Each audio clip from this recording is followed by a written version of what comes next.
પણ આ એવો વખત આવે છે ત્યારે આપણે બૂબુ થવાનું છે હવે, બરોબર ને? હવે આપણે બધું હવે તો એક, અને આ યુવા સેનાને ખરેખર મને થોડું હું એના વિશે કહીને પછી શરૂઆત કરું. મારે વાંચવા મને આડાવડું થાય તો માફ કરજો. મને છે ને વાંચવાનો શોખ બહુ, ઇતિહાસો બહુ વાંચું. મને મારા પિતાશ્રીએ લખતા વાંચતા શીખવાડ્યું. જેના બાપે શીખવાડ્યું એને ખબર હોય કેમ શીખવાડ્યું હોય. પણ મને છાપેલું હોય ને એ વાંચી શકું, ટાઈપ કરેલું હોય. લખાણમાં થોડુંક એકચ્યુઅલી ઓલું થાય, પણ આમાં આમ છાપેલ જેવું લખ્યું એટલે થોડીક વાત કરી દઉં. એટલે ટૂંકમાં ગુજરાતનું આ એક એવું સંગઠન છે યુવા સેના કે જે બધા જ સમાજને ભેળા, આ બહુ, અને 18 વર્ષ, જો હું ક્ષત્રિયો કરું કોઈને એમ ન માનું કે આ એ તો અમે ભેળા બહુ રહ્યા ને એટલે હાડમાં બેહી ગયા છે એટલે થોડુંક નામ વધારે આવી જાય. પણ અમારા માટે દલિત થી લઈને દરબાર સુધી બધાય, અને શું કામે એ તમને કહું, એક ચારણો એવા છે, કોઈ જ્ઞાતિ નહીં હોય જેના માટે ચારણો એ ત્રાગા ન કર્યા હોય. કોઈને ઇતિહાસ જોતો હોય તો કોઈ જ્ઞાતિ ગમે મારી પાસે આવે કે અમારી જ્ઞાતિ માટે ક્યાં, એટલે કોક ને કોક ગામડામાં કહી આવી જ્યાં અમારા ચારણ્યો આયુ બેઠા, આ ફલાણા જ્ઞાતિની માટે થઈ અને ત્રાગા કરીને જીવ ખોઈ દીધા. આ હું તમને બતાવીશ. કોઈ પણ જ્ઞાતિ આવી ન હોય જેના માટે ચારણો એ ત્રાગા ન કર્યા. નીકળ્યા હોય ખાલી મહેમાન થઈને, અથવા તો ગામમાંથી, અથવા ગાયું ભેહું લઈને જાતા હોય ને ખબર પડે કે અહીંયા નાના માણસ છે, હાવ ગરીબ, એને ઓલો મોટો માણસ થોડોક છે બહુ હેરાન કરે, તો એને સમજાવવા જાય. આવું ન કરે તો તમે કોણ કેવા વાળા? ઘણા ઓડે આંખું આવ્યું હોય, તમે કોણ કેવા વાળા કે તો હવે એને આંગળી ન ચીંધાય, કે એના માટે ચીંધાય તો હવે ચીંધો આંગળી, ખબર પડે. અને આંગળી ચીંધવા માટે કોઈ જ્ઞાતિને જાય, અમુક હોય એવા ઓડે આંખું આવ્યું હોય, જાય અને ચારણો અહીંયા તાળવે કટાર મારીને અહીંયા કાઢે, અહીંયા ઉપરથી કટાર મારીને અહીંયા છોગાળા ત્રાગા કરી અને ખોળિયામાંથી પ્રાણ છોડી દે.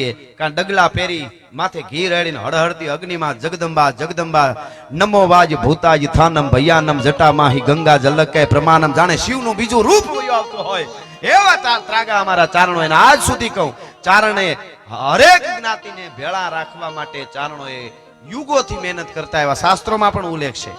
અને બીજું, આ કોઈ જ્ઞાતિ માટે સારું કહેવા, મારી પાસે જે જ્ઞાતિ છે એની ક્યાંક ને ક્યાંક વાતો હોય છે, પણ મારું કહેવાનું એક ચારણો એ ત્રાગા કરીને જીવ આપ્યા. અને તરવારો હાંકીને પણ ક્ષત્રિયો યુદ્ધના મેદાનમાં લડતા હોય, એ માથા પડી જાય તોય લડે, પણ ચારણો ભારે લડતા હોય ને કવિતા હોય બોલે. હું આગળ કઈ સાહેબ ગોહિલો તો બહુ છે, એટલે હું જાડેજા સાહેબ, હરપાલસિંહભાઈ, ગોહિલોનું એક આલડું ગોહિલવાડને યાદ કરું ને તો મને સમગ્ર ભારતના ક્ષત્રિયો માટે એક જ આલડામાં બધું આવી ગયું છે ભાઈ, બધું આવી ગયું છે. એમાં કોઈ પણ જ્ઞાતિ ના હોય, એ હું આગળ જતા આપને યાદી કરાવીશ. પણ મારો કહેવાનો અર્થ એ છે કે એક ક્ષત્રિયો માટે હું બોલેલો છું કે કોઈ પણ જ્ઞાતિ એવી ન હોય જેના માટે એને પાળિયા ન થયા હોય. જ્યારે જ્યારે જરૂર પડી ત્યારે એને પૂછ્યું નથી હું કોની જ્ઞાતિ, કઈ જ્ઞાતિ માટે મરવા માટે જાઉં છું. તો કહેવાનો અર્થ મારો એટલો જ છે કે આ સંગઠન 18 વર્ષને ભેળા લઈ અને કામ કરી રહ્યું છે.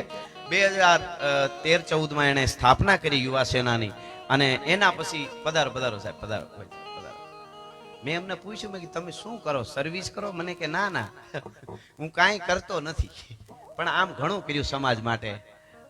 એટલે અમે જેમને ત્યાં ભોજનિયા લીધા, એ ભાઈના જનકસિંહજીના પિતાશ્રી પધાર્યા છે, એમનું પણ હું અહીંયાથી સ્વાગત કરું છું.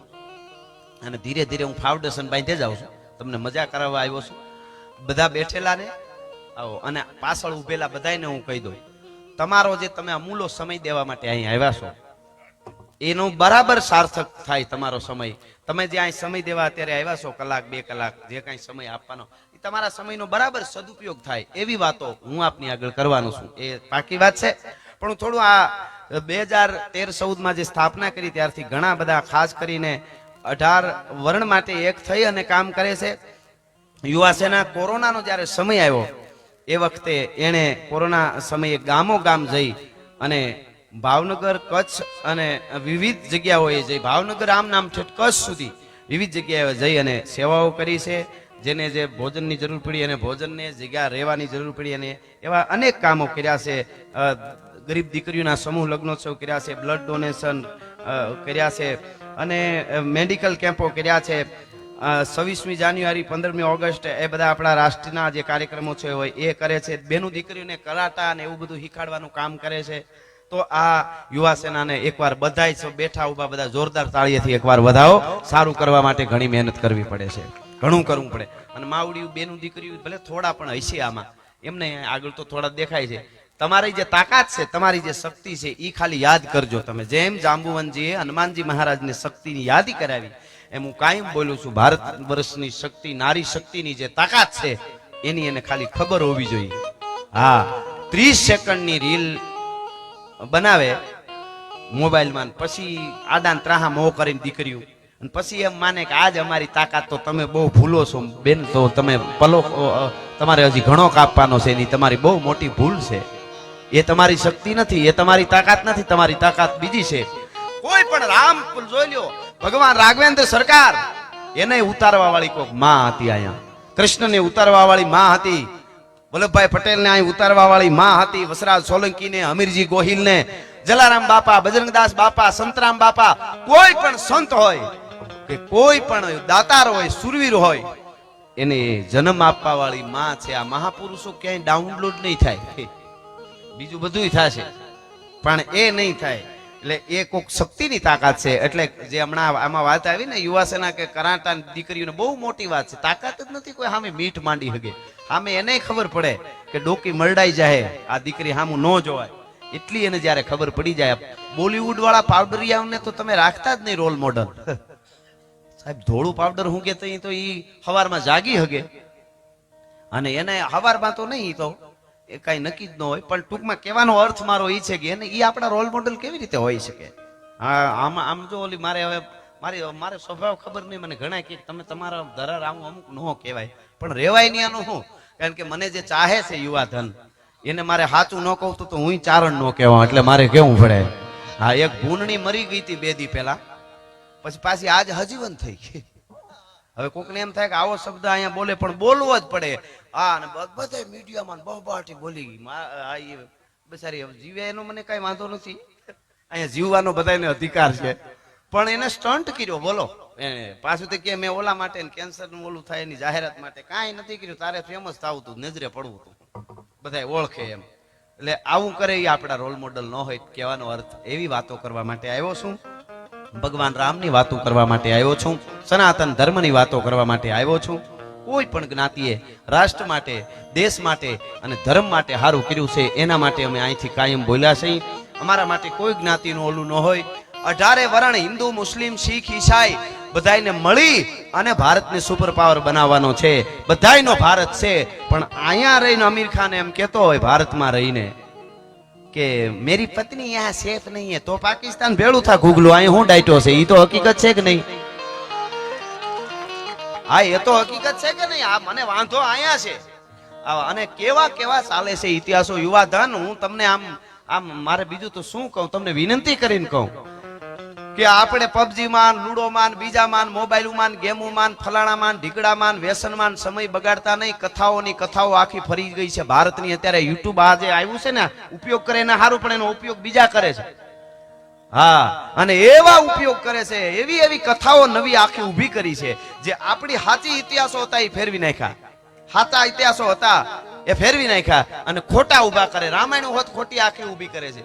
તો મુદ્દો આમાં કરવાનું શું? આપણે આપણું સાચું નહીં આપી તો બીજું કોરી પાટી છે એટલે લખાઈ જવાનું. તો અહીંયા બધાને કહી દઉં, અમે આજે એક લગ્નમાં હાજરી દેવા ગયા હતા, તો ગામડું હતું નાનકડું, તો ન્યાય ઓલું હતું ક્રિકેટનું. સારી વાત છે, હું આખી વાત કરું એ પૂરી જોઈ લેજો, સાંભળી લેજો. એ સારી વાત છે કે યુવાનો ક્રિકેટ માટે મહેનત કરે ને એના શરીર હારા રહીએ, ઈ બાને કોક સારું હોય તો ક્રિકેટમાં જાય. પણ હવે ગામો ગામ ઓલો જાળી બાંધી ન કરે, લીલું લીલું હોય ને, એમાં તમે સમજી ગયા છો. એનું શું કહેવાય મને ખબર નથી, એટલે નામ નથી.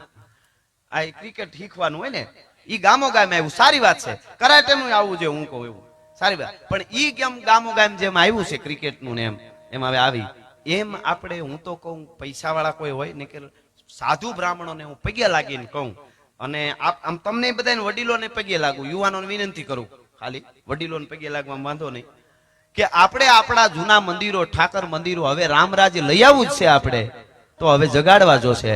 અને ગામને પૂંજાર જે કરતા હોય પૂંજારી, એને કોઈ દી કાંઈ ઘટવું ન જોઈ, તો જ અયોધ્યા ધક્કો ખાઈજો, નકર અયોધ્યા સુધી જવાની કોઈ જરૂર નથી. આપણા ગામના મંદિરમાં પૂજારી જો ભૂખ્યા રહેતા હોય, એને જો હારી ગાડી ન હોય, આપણે ફરતા હોય, તો પછી અયોધ્યા વાળાને બધી ખબર પડે કે તમારે શું લેવા આવ્યા. એ તો હકીકત છે ને. પણ કહેવાનો અર્થ એટલો કે ન્યા મંદિરોમાં આપણે કથાઓ ચાલુ કરી. કેવી? ભાગવત કથા, રામાયણ એટલી જ નહીં, એના કોઈ દાખલા લેવા, નહીતર ઈ તો બધે થાય છે. અને હું તો કથાકારોને પગે લાગીને કહું બધાને, હું તો નાનો પડું, પણ આપણે કૃષ્ણ ભગવાનને ગોપીના વસ્ત્રો હરી લીધા ને રાસ કરી દીધો ને, એ બાપુ બરોબર ને, એ સારી વાત છે. પણ હવે આખી કથામાં જો ખાલી રાસ ને એટલું જ આવતું હોય તો આપણા ભગવાન ઉપર બોલવાનો ઘણા મોકો મળી જાય. ઈ કાળિયા ઠાકરે રાસ લીલા ફલાણું ઢીકડું ને ઈ ખાલી 11 વર્ષ કર્યું છે. 11 વર્ષ કર્યું છે. 115 વર્ષ સુધી કાળિયો ઠાકર હું કર્યું છે ને ઈ દુનિયાને ખબર પડે ને તો આપણે સનાતન માટે કોઈને દોરવા નહીં જવું પડે, બધા એમનેમ આવી છે અહીંયા. હા, 11वीं अध्याय दिव चक्षु दे दिखायो रूप कहते शीश नेत्र पाई कहते भुजधारी है अनु सूर्य चंद्र अग्नि जैसे शस्त्र और भूषण है अनु दातन की रेख बीच मरी शेन सारी है अग्नि दात विष दात नर क्षेत्र दार धनहार बहुरी बकारत शस्त्र कही अवध सटकार कालियो ठाकर कुरुक्षेत्र ना रण मैदान में एक ज एवो भगवान बोल्यो छे. दुनियाना कोई भगवान कोईना एवा बोल्या छे के हूँ एक सुपर पावर वर्ल्ड में जे काम करी रह्यो छे ब्रह्मांड में एनो हूँ बाळक छूं. कोई मजब होय तो एनो जे भगवान छे ई एम बोल्यो छे कि हूँ एनो एक संदेशावाहक छूं जे पूरी कायनात को चलाने वाला है, मैं उसका संदेशावाहक हूँ. पण एक ज आपड़ो बाप कालियो ठाकर बोल्यो कुरुक्षेत्र ना रण मैदान में, अर्जुन हूँ ज ब्रह्मांड नो बाप छूं, भला माणस हूँ तारो ई करी सकूं छूं.